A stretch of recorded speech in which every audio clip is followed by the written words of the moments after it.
Sa iba pang balita, Vice President Jejomar Binay tiwalang may liligtas sa kamatayan ang OFW sa Saudi Arabia na si Joselito Zapanta na kasalukuyang nasa death row ngayon. Para sa detalye, balita mo kami Noel Perfecto.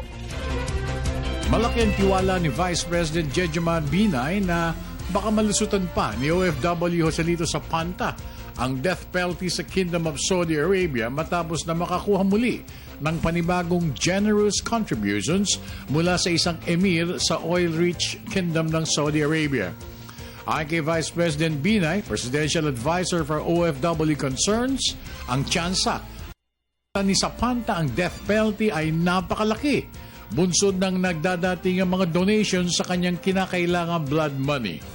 Matatandaan na mismo ang Pangulong Benigno Aquino III ang nagbigay rin ng tulong sa blood money na Zapanta, kung kaya't bumaba na sa dating 4 million Saudi Riyals ang blood money sa 3 milyong Saudi Arabian Riyals na lamang na pangangailangan. Si Zapanta, maganda-ganda na ho ang pangyayari sapagkat si Emir mismo nag-contribute pa. No? Baka naman po bawasan na yung hinihingi at mailigtas na yung buhay ni Mr. Zapanta. So chances are baka hindi na humabitan? Malaki ho ang chance. Malaki ho.